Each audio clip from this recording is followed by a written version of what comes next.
Hey everyone, welcome back to Corporate Decoder, the place where we unravel the mysteries of big business with a wink and a smile. And today we're looking at Live Oak Bank shares. And let me tell you, this filing is a bit like finding a new board member in an amended report. Kind of like a surprise guest at a party, and we're going to figure out what it means for the company. All right, before we dive in, if you're new here and love getting the real story behind corporate filings, make sure you hit that subscribe button. We also have a fantastic community over on Discord. Check the link in the description below to join the conversation. So Live Oak Bankshares is filing an amendment to a previous report, an 8K amendment to be exact. Think of it like this: they filed a report and then realized they forgot to put the icing on the cake, or in this case, a little bit of extra detail on their stock registration. Now, their main reason for this amendment is to add something called IXBRL tagging to a table on the cover page that lists the securities they have registered, specifically the common stock and their Series A preferred stock. This tagging helps computers read the filing better, important for regulators and financial data collectors, but for us it mainly means they're just tidying up their paperwork from a previous filing. Now there's no new earth-shattering news correctly coded, but it signals to us that Live Oak is being diligent about its reporting, which is always a good sign. Now let's get to the juicy part of this filing. We're seeing a new face join the board of directors for Live Oak Bankshares and also for Live Oak Banking Company, its wholly owned subsidiary. This new director is Jeffrey Williams Lunsford. He's been appointed to serve until the company's next annual shareholder meeting. So this isn't a permanent position yet, and we don't know which board committees he'll be joining, if any. But he'll be compensated like the other non-employee directors, with his pay being adjusted based on how long he serves until that next meeting. Here's where it gets interesting. Jeff Lunsford is not just anyone.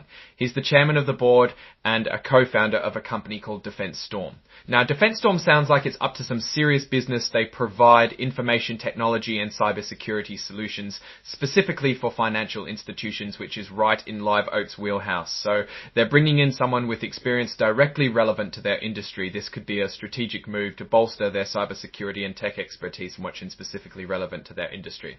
This could be a strategic move to bolster their cybersecurity and tech expertise. Let's talk numbers related to Defense Storm and Live Oak Bankshares. Through its subsidiary Live Oak Ventures actually owns about 4.49% of Defense Storm as of June 30th. So there's a direct investment there. Now, what's really noteworthy is the business they're doing together. The bank itself paid Defense Storm some serious money for their services in 2000. The bank itself paid Defense Storm some serious money for their services.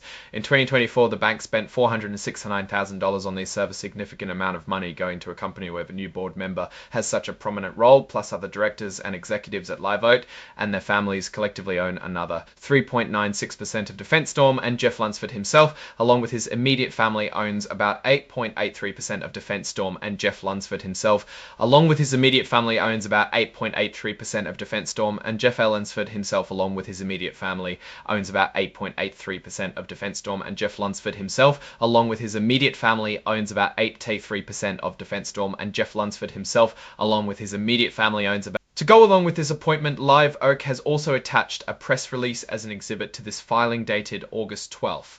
This press release likely provides more details about Mr. Lunsford's background and the company's excitement about his appointment. And finally, the filing is signed by Gregory W. Seward, their General Counsel and Chief Risk Officer, dated August 15th. This is standard procedure, just confirming the report has been properly authorized.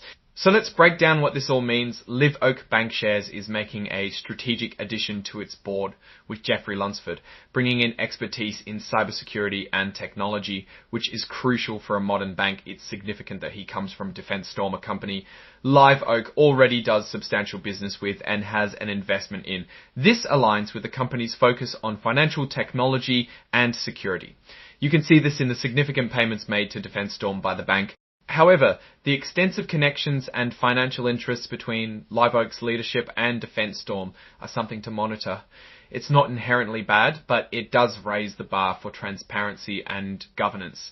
The company needs to ensure that all decisions are made in the best interest of Live Oak Bankshares and its shareholders, and not influenced by these related party transactions. The fact that this is an amended filing to fix a technical tagging issue is generally a positive sign of meticulousness, but the core news remains the board appointment. Overall, Live Oak Bankshares seems to be continuing its strategy of integrating technology and robust security into its banking operations.